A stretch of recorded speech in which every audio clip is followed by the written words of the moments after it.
Okay. I just wanted to warn you. All right. It's exclusive. Okay.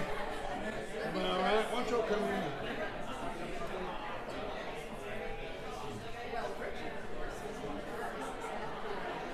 Thank y'all. Will you count down? Yes, sir. Okay.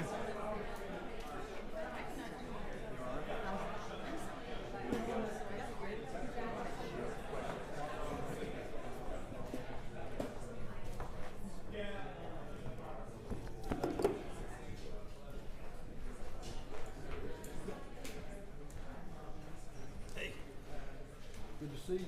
Thanks for being here. Anytime you are. 5, 4, 3, 2.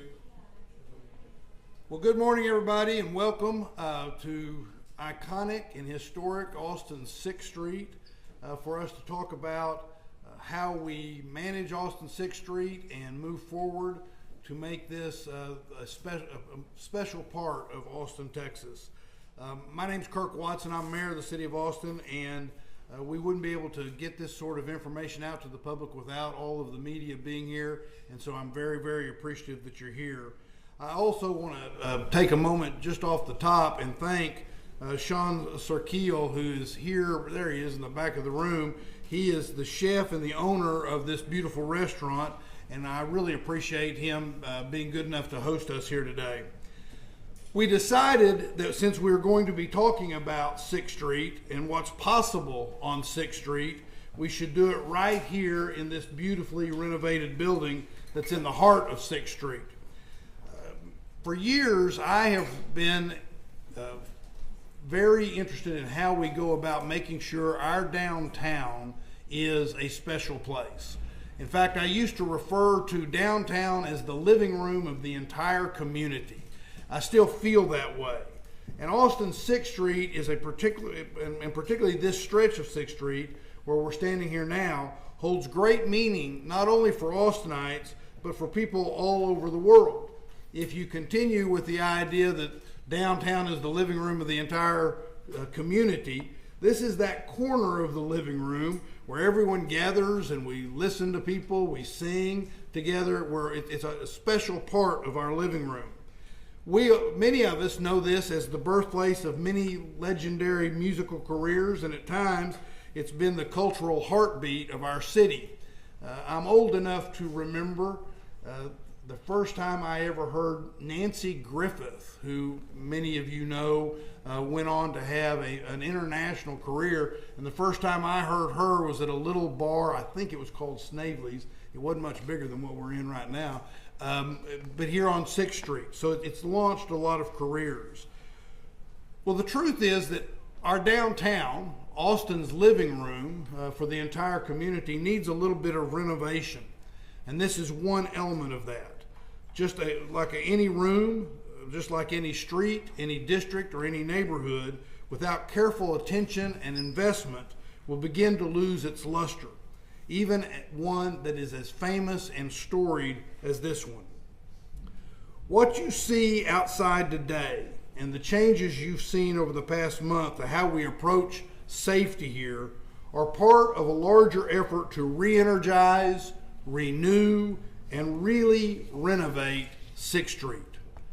We want to create a district that's not just connected, but integrated with the rest of our downtown. And that is not how 6th Street feels today. We want to burnish 6th Street's reputation as a lively entertainment district where music legends are born, but we also want a district that isn't a ghost town Monday through Thursday.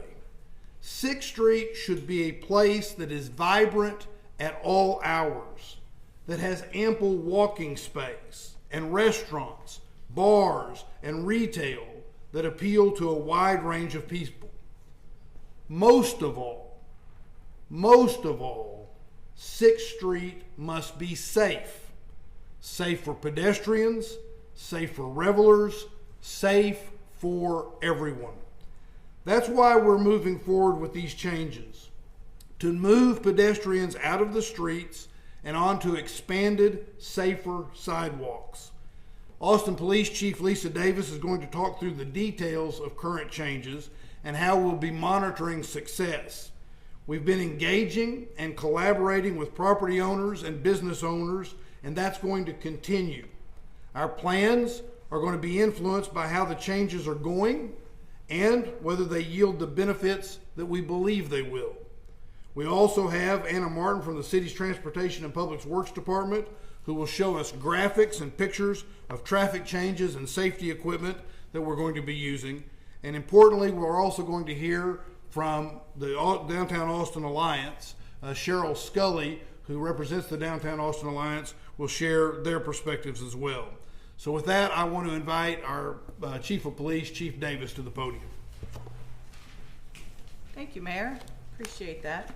I'm excited to be here this morning to discuss this important initiative to make 6th Street footprint not only safer, but more vibrant, more walkable for our community and our visitors. You know, I know that 6th Street is a place that everyone in this room has memories of 6th Street and what that is. And me in particular, I was here about 15 years ago for a conference, and that's when I first fell in love with this city, was staying at the Driscoll Hotel and walking down to 6th Street, and just what a vibe it is. And that is not something that we want to lose, but it has changed, and we've talked about that. But I've also spent a significant time of looking and studying and understanding what 6th Street looks like beyond that entertainment piece. More importantly, the public safety of that. And so a key part of this initiative was to develop a plan that would increase pedestrian safety, decrease the number of officers being injured, and the need to respond to resistance. And then making the experience for those visiting, those who live here, who come down to 6th Street, more enjoyable. And as we started putting this plan together and talking to these business owners, it became clear, as a police agency, what we needed to do to make it safer. And so how do we impact public safety? What's this look like? So we spoke to business owners, community members in the area to discuss the plan and get their feedback. We also worked closely with other city departments, as you can see from here, to identify what we needed to develop a plan that would be safe for vehicular traffic and pedestrians. And then we did a soft launch at the beginning of December by opening those parts of 6th Street on on Sundays and Thursdays with no incident. We had no incidents on that. So this brings us to where we are today. So 6th Street, opening 6th Street to that vehicular traffic on Thursdays, Fridays, and Saturdays, as well as Sunday. So as the mayor mentioned, we will assess how things are going and then to make those adjustments as needed. I'm gonna see how these gaps are and what we need to do if we see any of those gaps. So if you plan on visiting 6th Street this weekend, you'll notice that we've created a wider sidewalk and we've added rubber curbs and fencing. If you're driving, make sure that you maintain a slower speed and be aware of pedestrians. Also be aware of new signage in the area as relating to parking and street closures. I will be out here this weekend, as well as I think some of my friends from EMS and others, to see how this plan's operating, and again, look for any gaps that we need to address. And that's it.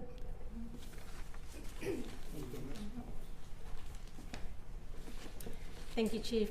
My name is Anna Martin, Assistant Director with the Transportation and Public Works Department. As you can see outside on 6th Street, here in front of Parkside, city staff have installed rubber curbs and white flex posts between Brazos and Red River Street to separate the widened sidewalks from the vehicular lanes and prevent traffic from crossing into the pedestrian areas. This week, city teams will also install some fencing right behind those rubber curbs. This fencing is designed to prevent pedestrians on the sidewalk from entering the street, and on the sidewalk in the street and in areas between intersections. The changes we've made to the street space allow our public safety partners flexibility to ensure everyone's safety on weekend nights in this area. Importantly, the changes also allow us to connect this area of 6th Street into the network of downtown Austin. People are moving around downtown differently than they did 10 or 20 years ago. If you come downtown now at any time of the day, you will see people getting around by walking, biking, riding scooters, driving, or on the bus. We are designing streets downtown that get all of these people where they need to go safely. The widened sidewalks and added pedestrian space you see here on 6th Street help us achieve that mobility goal to make this a street that functions for our community, not just on weekend nights, but 24 hours a day, 7 days a week, and 365 days a year. Thank you. Sure, yeah, please. Good morning. My name's Cheryl Scully, and I am here on behalf of the Downtown Austin Alliance as a board member and chairwoman of the Public Space Experience Committee, also known as the Safety Committee. We spend a tremendous amount of time working on how we make downtown safer and cleaner for our residents and for the visitors, the thousands of visitors that come to Austin each year. So we are in support of these changes. I do want to compliment the mayor, Mayor Watson, our Chief Davis, and the transportation staff who have put together a plan that will be flexible enough to adjust as we experience and open up 6th Street again. Several of the investors in 6th Street are here today. They have done a tremendous job, such as Sean here in Parkside, renovating buildings, and there's more to come. But we have work to do to make sure that downtown is clean and safe, not just outside of 6th Street, but here on 6th Street as well. So our committee focusing on safety supports what the chief has recommended. We know they're putting together a task force to interdepartmental to study the issues and make sure that from all aspects, not just from policing, but from all safety aspects, transportation as well as code enforcement, and legally what we can do to make 6th Street even better. It's historic. We know that it's important to the community, but it needs some work, and I think we all agree with that. So on behalf of the Downtown Austin Alliance, we're here to say we support what the city is doing. We wish them well, and we're glad to be a partner with the city on this project. Thank you. Thank you.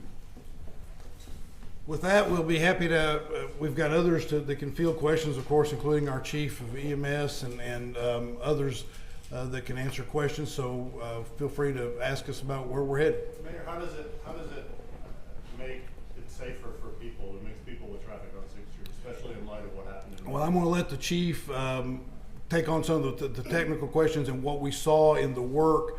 What I'll say is that one of the things, and I think it was our very first time we ever talked after she had been hired, we talked about what we would do with regard to this, and she talked in terms at that time about wanting to work with consultants and experts in the area, and so I'll let her address that. Yeah, I guess I would ask the question back to you. In what world is it safe for pedestrian? If you've seen what we use to block off traffic, that is not safe. And so these officers that do this every weekend, if you talk to them, what they say is they put these barricades up and they get to work on what they need to do, and they pray nothing happens. So the resources are not there to put those true barricades in place. We don't have those. So those, if you're thinking of just outside now, outside 6th Street to block off for our parking here, that's what they use. And so we have to get heavier. The equipment and the infrastructure is not here to do that. So it is safer to have pedestrians on the sidewalk, a sidewalk that is wider and a sidewalk that is managed. Yes, ma'am. A couple of weeks ago, I'm sorry, go ahead, ma'am. is this happening because of in light of what happened in New Orleans, or was this already like in the works? Oh, this was a plan. This was a plan again. And when I'm looking at this is you talk about this geographical area. We're talking about 0.05% of the land mass in this city, and it concentrates on 25% of our uses of force here and our officer injuries. All of those things are happening here. So you put that safety on the top of it is just not a safe practice. And so the chaos that ensues when we're locking down these streets like this and inviting more chaos into this place, it is not tenable. It has to change. Can I add one thing? Yes, yes, sir. And specifically your question, this was something that was in the works, and we were looking at how we wanted to go about addressing this. As I said in my opening comments, this part of downtown, we needed to be doing something on this. Anytime that you look at an area like this, a street that attracts a lot of people the way that 6th Street does, what happened in New Orleans, even without it happen, had it not happened, even before it happened, those are the kinds of things that are top of mind just as you go about doing those kinds of things. But fortunately for Austin, we were already doing this. frankly, I think we probably would have been now having something like this event even before New Orleans, but we were waiting on the infrastructure that we were going to put into place to have that ready to go before we were doing something like this. Mary, you know, we She had a question that we. Yeah, a couple of weeks ago, there were dump trucks blocking the ends of the streets. Are those still there? What was the reasoning for putting them there and then taking them? So that first week was a response to New Orleans, and that was just me ensuring that this was a lone wolf attack until the FBI came out and substantiated that, right? I wanted to make sure that this is an entertainment district that's known worldwide, and we do get a lot of visitors here, so just to ensure the safety. That second week was about we did not have our infrastructure, were not delivered in time. We had weather, we weren't sure if we were getting icy conditions, so that was part of that for that second week. When it comes to the revitalization and safety of 6th Street as a whole, we heard a lot of these similar promises back when the Safer 6th Street resolution passed a couple of years ago. What is different about this, and what is going to make this stick? I want to say that was a couple of years ago, and one of the things that, so I'll say it, that was a couple of years ago.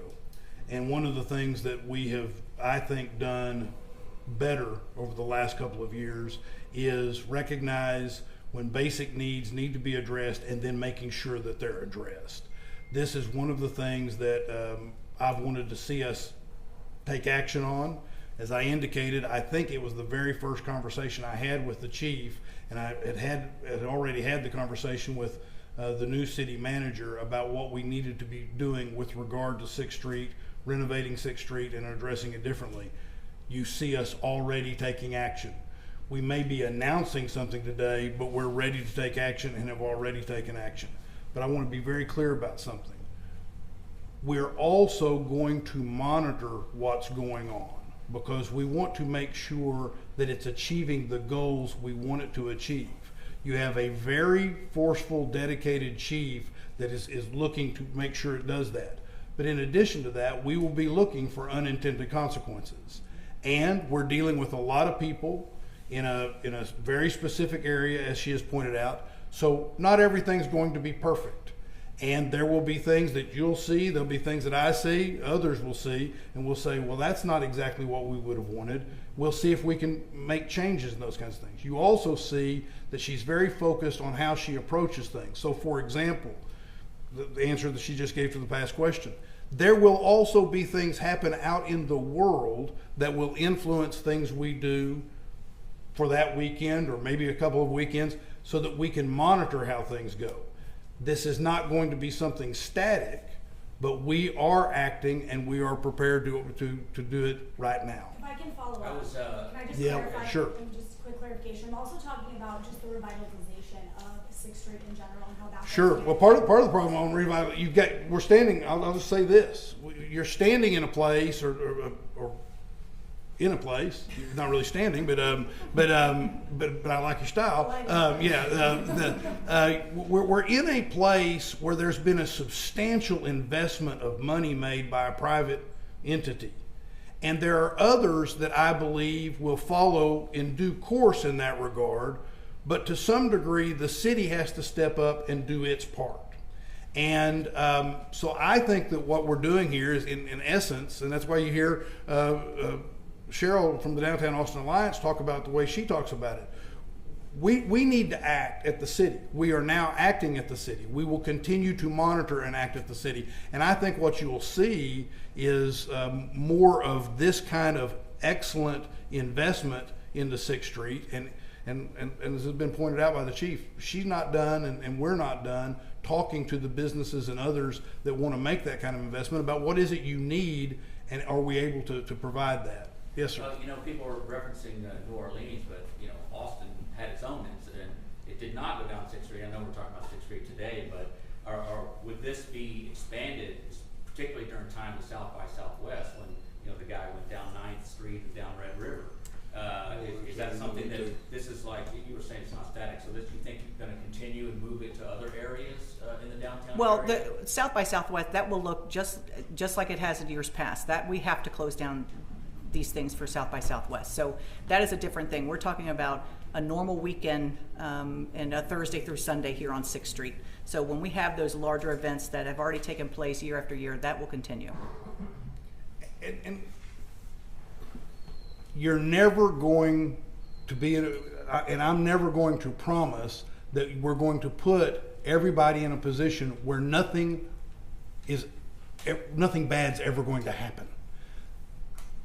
We just don't live in a society where you can say something like that, and while it will always get the news when it happens, and I'll be asked questions about, am I able to stop all bad things from happening? That's just not realistic. What we will do, though, is exactly as you've seen the chief outline and lay out, is we are going to take actions to make things better and make things safer, and we will continue to do that, and we'll continue to monitor it. Why don't we do one more question? Yes, sir. Maybe all of the chiefs, we've been talking a little bit about the streetscape, the roadways. Just in terms of like staffing, the presence down here, the resources down here, is that changing much, or is that still going to look about the same? So when you look at the resources that we've spent down here, we're talking millions of dollars a year that we spend on this small little footprint. And so when we make these changes and we make it safer by putting people back on the sidewalks, and we're managing that, we are going to be able to move resources downtown. And the mayor, he's correct. He had a very candid conversation with me in my interview process about downtown, and how downtown goes, your whole city goes. That's the importance of it, and I understand and I recognize that. So the resources that we use here in this small geographical area, we have got to get control of, and those resources are resources that we can use in other parts of this city. Chief? From an EMS perspective, we do continue to expand our resources here downtown. As some of you may remember, in this past budget year, we were given some funding to increase our overall presence in the entertainment district, which includes a combination of the use of motorcycle medics, as well as additional resources that can really focus in on what's happening here on 6th Street. We do recognize that during times when the bars are open during entertainment, that there is an uptick in the number of medical emergencies here in this area. And in an effort to try to keep that from stripping those resources from elsewhere in the city, we've added additional vehicles, trucks, paramedics that are stationed downtown starting at the beginning of this month, that are focused solely on that, so that those other ambulances and other resources that are out in the community can focus on the remainder of the community. We're also working very hard to expand our presence with our mental health paramedics.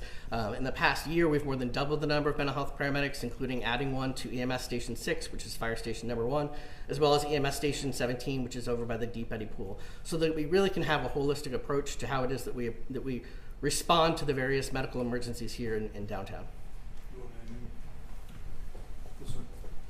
Stephen Truesdale, Fire Marshal. So from the fire department's perspective, one thing that we can do is modify our response for these large events. And because we have the large fire trucks, we also have smaller squad or pickup style vehicles and even ATVs that we can use to respond in this area because of the congestion. And also from our perspective, as far as safety, code enforcement is important. So we do have our special events group, and we do night inspections down here to maintain the overall safety within the buildings as well as on the street. You want to close with anything? No, you got it, All sir. right. Yeah. Well, at least she has my back. Yeah, she got my sick. That's right. Well, thank you all for being here. I will tell you, this is an exciting and important moment for Austin and for our downtown. Taking this kind of direct action with this sort of leadership is going to make a big difference. And as we indicate, we'll continue to monitor it and continue to report back. So thank you all very much for being here. Sean, thank you for having us here, for what you do for our city. We deeply appreciate it. So thank you all. Thank you, Mayor.